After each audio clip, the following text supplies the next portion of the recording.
Mr. Sandy came to Blind Cat Rescue in 2012, and he came from a rescue that's in another county, not too far away. He owes his life to some volunteers who saw him and saw the shape he was in and saw that his sweet nature and said, no, we have to help this guy. So they got in touch with us, and we were about 10 years into our existence, and we had room for him. So to me, he's one of our pioneer blind cats. When he arrived, he was very sick. He was a little tiny kitten. He was thin.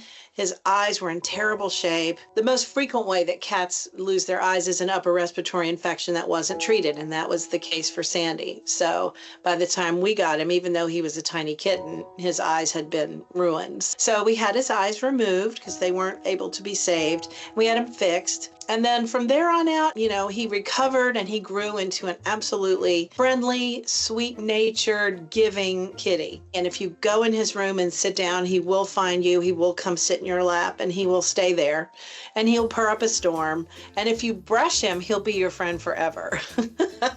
He's a Siamese cat. He's called a snowshoe Siamese cat because his markings are the traditional kind of chocolate Siamese cat, but his feet are white. And when he came, he was a very light buff color. And as he's aged, he's gotten into those really beautiful chocolate colors of Siamese cats. And he's just the most handsome kitty.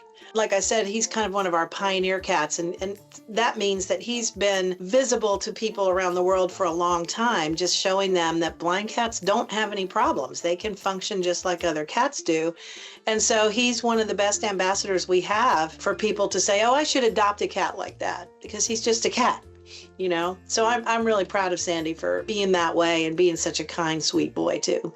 Well, Sandy, if he hadn't made it to BCR, he would have either died from his condition, or he would have been euthanized because of his condition. So he really had a kind of a double death sentence on him. So we're so grateful to those volunteers who saw him and said, no, we can't let this happen, because now we have beautiful Sandy for his whole life, and he's living his best life at BCR.